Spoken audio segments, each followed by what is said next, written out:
what a wonderful project. I'm looking forward to delving into it. Talk to me a little bit about how this project came about, how you got involved, kind of the big bang, the beginnings of it, and then we'll peel back the layers. Perfect. So the beginning really starts back. The Symphonic Jazz Orchestra is going to be 25 years old next year. So we've been around the block for a little bit. Early on in the process, George Duke, the great composer, producer, keyboardist, joined me as co-music director. So the first thing we sat down to talk about is commissioning. Our mission is to commission new music that blends jazz and classical. Not different from what Paul Whiteman did 100 years ago with George Gershwin. That's how Rhapsody in Blue was born. Yeah. So we kind of carry that tradition. So George had, obviously worked a lot with Maurice White, and he was telling me Maurice has stepped away from the band. He's doing his own projects. He's got some time. Maybe he would consider it. Lo and behold, Maurice said yes. So here we have Maurice White writing a new work for this 68-piece jazz classical hybrid orchestra that we have, and we're like blown away. So Maurice gets to work. He has a writing partner, a guy named Bill Myers. They start working. And it's kind of like in the movies where they crumple it up and throw it away. This is no good. And this is months. This is like a 5-6 month process. So he's looking for that right idea. And over time, I get to sit with Maurice and say, hey, would you mind? Can we document this? Who knows what this is going to turn out? So Sure. I put together a little documentary crew, a little video crew, just to be a fly in the wall. Watch Maurice work. I got to sit down with him and talk with him on camera, just kind of see what he was thinking about, what his process was. So he's cranking away, and he's got this great jazz background. I don't know how many people remember.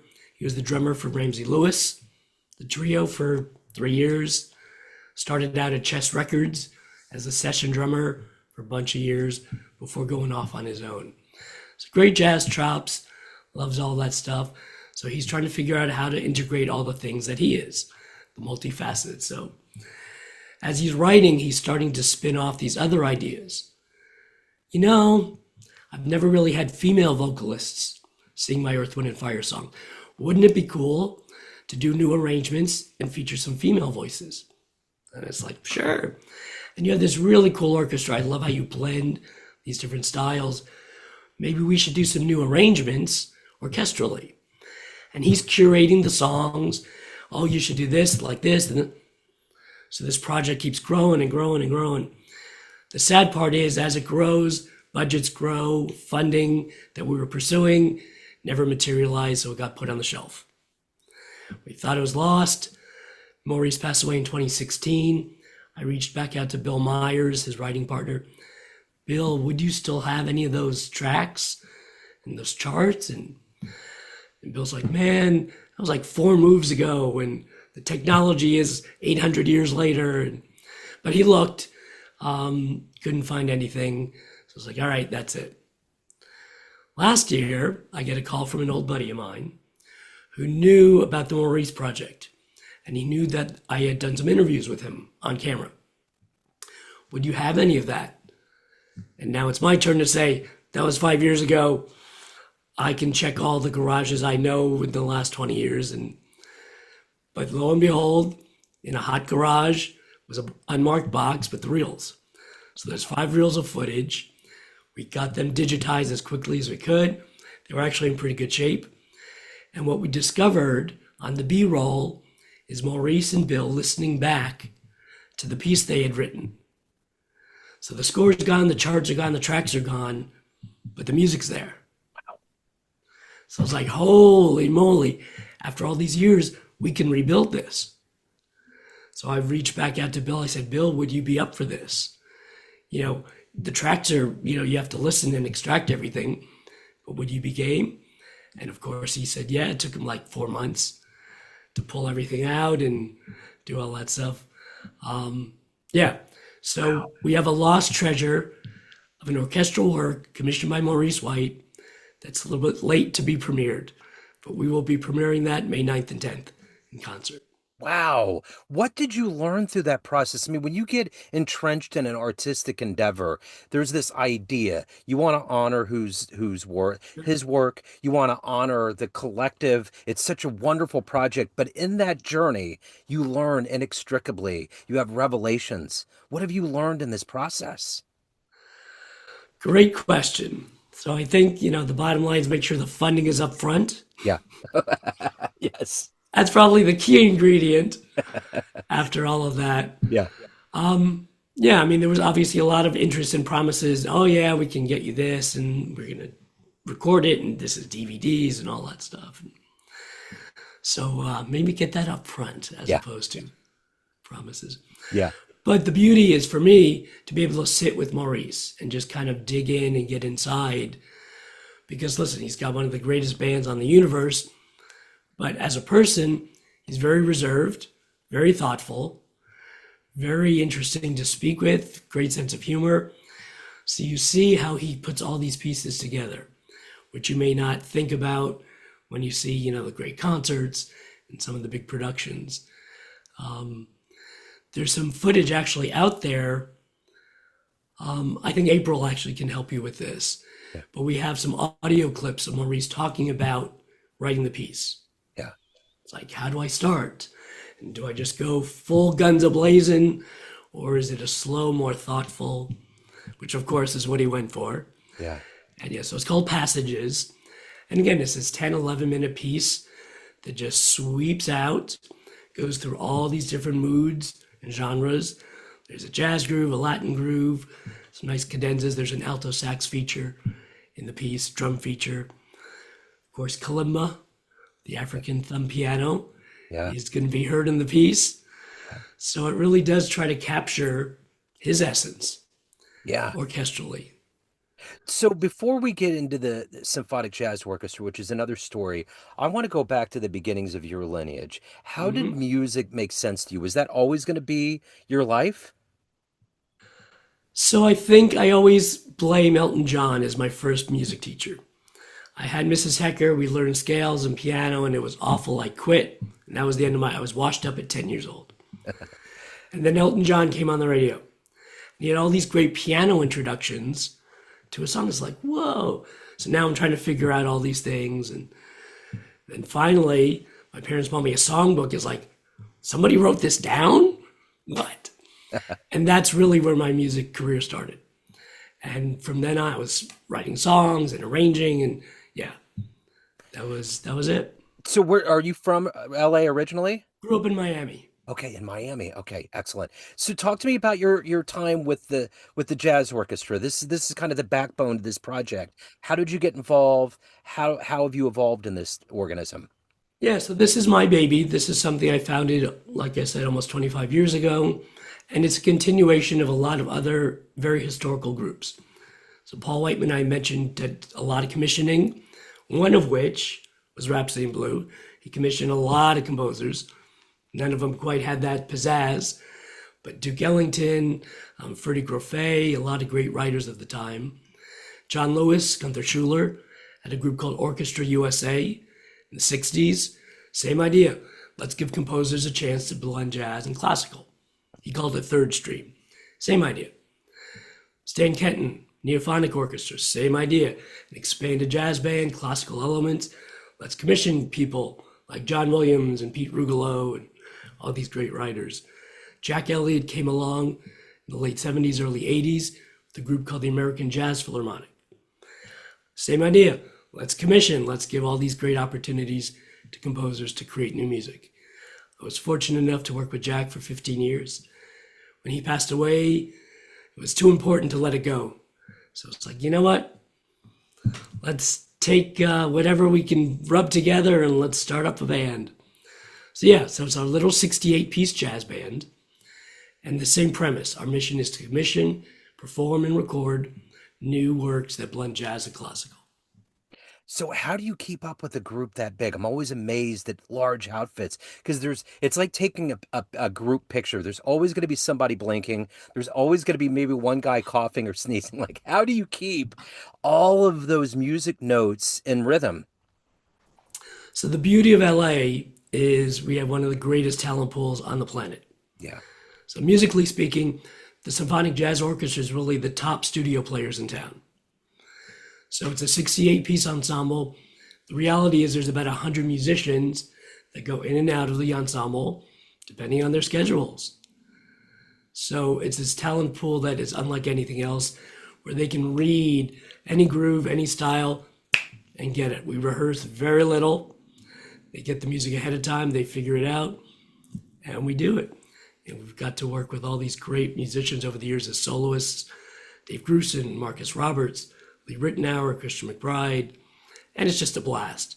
It's a blast for them too, because now they're hanging out with these people as well. And the beauty of a lot of those guys is that they're the soundtrack to all of the movies and TV shows that we listen to. They're the Completely. conscious and subconscious brain matter that goes through generations of the American world mindset. Yeah, so they're playing John Williams film scores and they're playing all the latest, recordings for Lady Gaga or Barbara Streisand or Billie Eilish. Some of them are part of, like the Hollywood Bowl Orchestra, former LA Phil members, those kinds of things. So incredible backgrounds. Yeah. And a lot of them have recorded with Earth, Wind, and Fire over the Yeah. years. So wasn't there a movie called The Wrecking Crew that was about Oh, a yeah. group? Okay, yeah. I remember that was fascinating because Yeah. Brian Jones was in there. It was kind of the backdrop to a lot of those iconic pet sounds and those albums hmm that we've come to love. Yeah, so that's Brian Wilson from the Beach Boys, used Yeah. this group quite a bit, but they are in it's a great documentary. Yeah. But it's a group, it's a rhythm section. There's about 6 or 7 that kind of go in and out. But they did 80% of the pop records from whatever, 1965 to 1975. Wow. The one thing about our journey as music lovers and even conductors and performers is that it's that live experience. It's fine that you have it recorded, but when you can feel that energy, the particles like flying around a room, Yep. it's different. What was that first experience for you growing up? What did you see on stage that made you think, I want to do that, or it just moved you? Yeah, definitely the first, like you said, live experience where it's just like lit you up was when my middle school band played one of my arrangements. Wow. So for whatever reason, the band director was kind enough or stupid enough to say, sure, write something and we'll play it. And I had no idea what a score was. And I'm just, writing these little inane songs. And here's the part for the clarinet and trumpet. And I'm starting to learn about keys and all that stuff. It was a complete train wreck. But they're playing my music Yeah. and they're vibrating together. And when it did work, it was magnificent. Most of it didn't. Yeah. But there was those 2 or 3 bars that did. It's like, hey, this is something special. Yeah. I think the one thing about living in America today with all the stressors and everything that's going on is that live music has kind of shifted into a more higher gear. It's really getting people to kind of feel like they're a part of something, taking them away from the headlines, so to speak. How much of living in this country in 2026 are you thinking about giving that audience a way of kind of, getting into something else and taking them away? Yeah, I mean, I think to your point, the pandemic really put the live concert experience in a whole new light. Yeah. For however millennia, we knew that a musician would have an audience and they would interact and feed off of each other, and that would be great. Whether it was in a ballroom or a court or a plaza or honky tonk, Yeah. there was that interplay. And then all of a sudden, the audience is gone. So it's like, here, let me cut off your left arm and see how it feels. Yeah. It's insane. So to come back from that loss is palpable. You feel the audience wanting to be in that experience again, to connect with music, to be in that moment. So yeah, I think we all kind of had a newfound relationship. Obviously, as performers, we now value the audience even more. I think the audience values those experiences even more. So, being in this position of conducting and creating and orchestrating this music, what gets you up every day? What has pushed you throughout your career to love waking up every day and doing this? Yeah, listen, I'm a kid in a candy shop. I get the greatest ensemble on the planet. I get to use them as a Crayola box, and certainly I've written pieces for them as well. But my main thing is not about me, is to get this ensemble to present music from around the world. We now have the George Duke Commissioning Prize, named after George when he passed away in 2013. So anybody on the planet can apply. We get submissions from all around the world, and we give composers a chance to create. It's a very rare opportunity. You know, symphonies are one thing, jazz bands are one thing. Put them together, there's a handful of groups doing what we do on the planet. So to give composers a chance to write for that is extraordinary. And I've met some great young composers and some composers that may not have been heard otherwise. So the chance to kind of spread the gospel, as it were. We have our one so far recording on Mack Avenue Records. We commissioned George Duke. He ended up writing a bass concerto for Christian McBride. I was hoping 10, 11-minute piece. Turned out to be a 22-minute epic concerto. Insanely difficult. He's on 3 different instruments, the upright, the electric, and the fretless electric. And it's just an amazing piece. So we got to do that. We recorded it, sadly, after he passed. Lee Rittenauer wrote us a great piece. We got to record that. And historically speaking, we knew we had to do Rhapsody in Blue. So we got Bill Cunliffe, a brilliant piano player, as our soloist. With Peter Erskine on drums, Bob Hurst on bass, to kind of elevate the piano trio idea. Yeah. So we took our version of that. Wow. So yeah, so, you know, be able to be Johnny Appleseed. Yeah. Is what this is all about.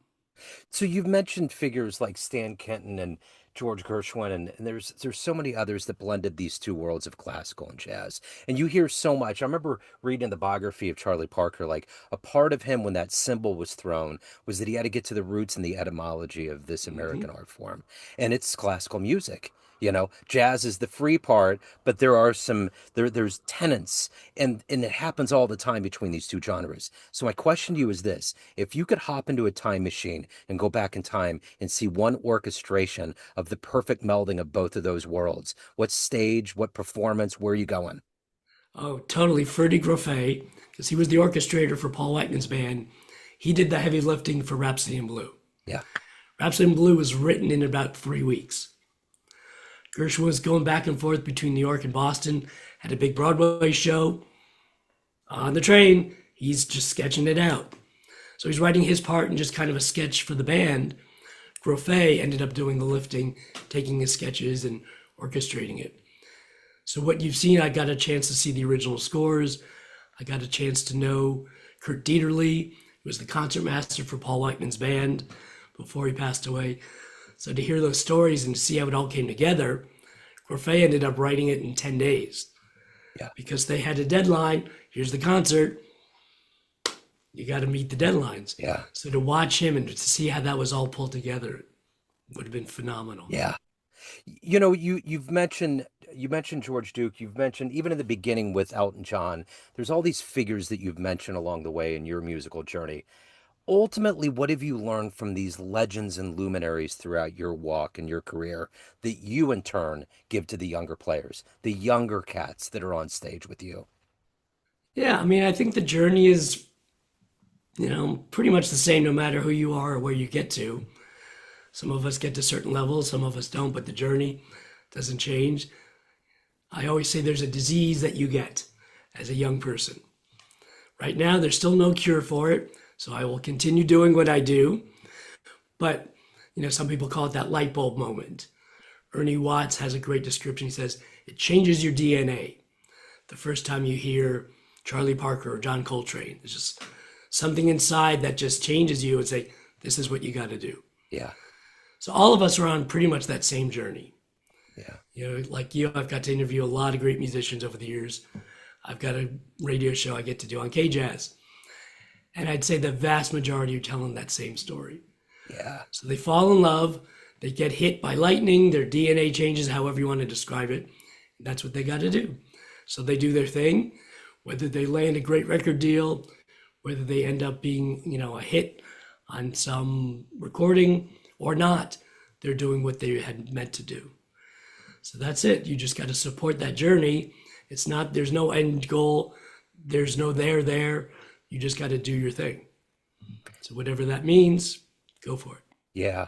So I got to know, when you had this dream early on after you listened to Elton John and wrapped your head around the possibility of being a musician and being a conductor and being in this world, what's been the difference between the dream that you had of entering this world and doing it and actually living this reality all these years? What's been the gray area in between the dream and reality? Yeah, I mean, I think as we're young, we think, oh, here's our life journey, and it's gonna go, and it's not a straight line. It's not even close to a straight line. It's as circuitous as you can imagine. Yeah. So I guess the flip side to that, giving some lessons is you got to have the stomach to be on the roller coaster because it ain't all gonna work, Yeah. and there's gonna times when the rent is due and you got no money, and the kids still need to be fed, and all of that stuff. What do you do then? So can you stomach and can you get through those lean times? Because there always is. So that's really that journey where you got to have that fortitude to push through, even though when things are not so good. Obviously, there's a lot of good things that keep you going. So how do you balance those out? Yeah. So yeah, nobody really talks about that end of Yeah, it. right. They don't. So the big show is on May 10th. And before we get into how you prep for this, I got to know, beyond preserving media and memories and making sure that these things that you create don't get stuck in a box somewhere, is there a level of catharsis? Is there some level of like relief that this all finally came together? Because it could have easily not have happened. I mean, it's like a passing train. You know?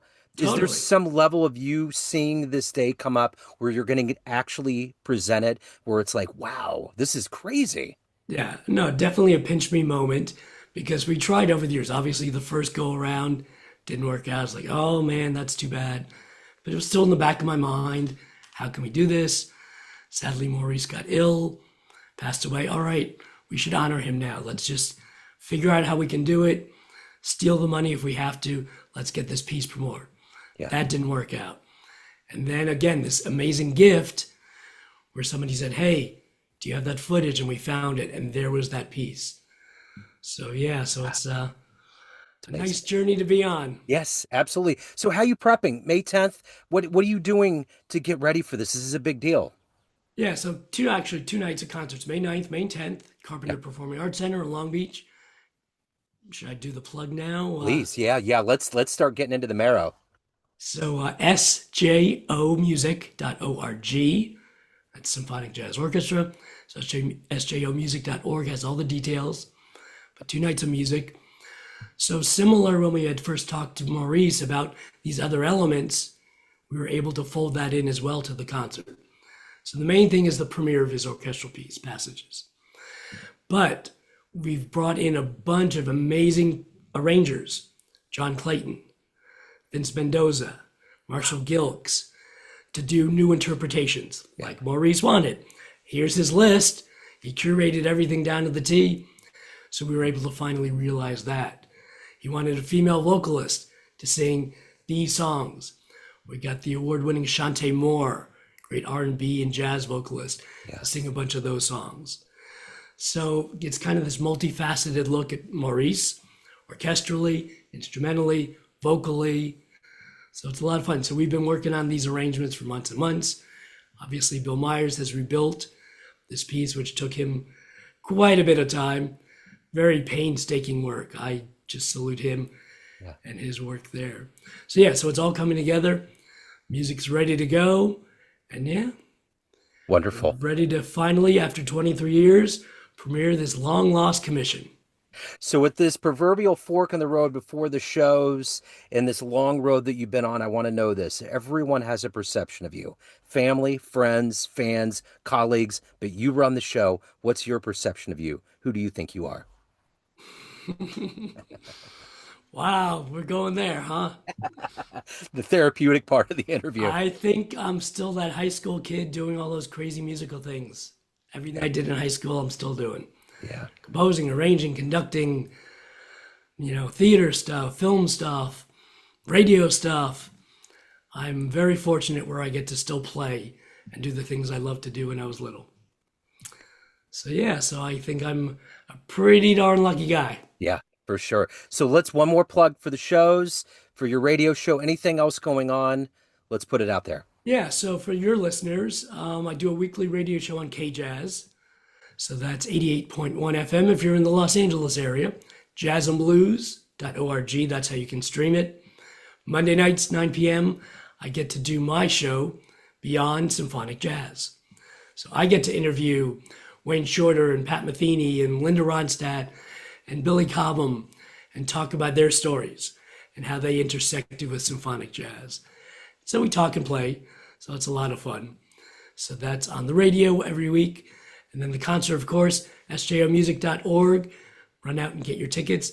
Yeah, it's pretty historic. So everybody loves Maurice. Everybody loves Earth, Wind, and Fire. So to be able to be here live to premiere, be in the audience for this new piece, pretty special. Love it. I will put all these links in the show notes, and I'm going to give a shameless plug to KJazz.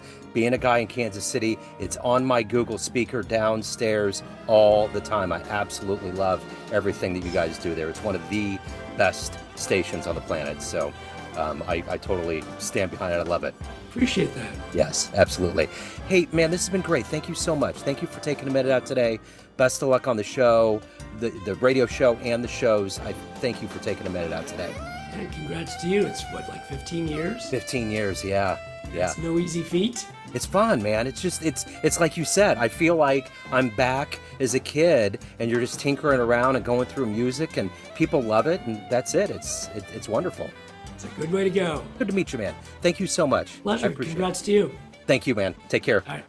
Bye. Neon Jazz.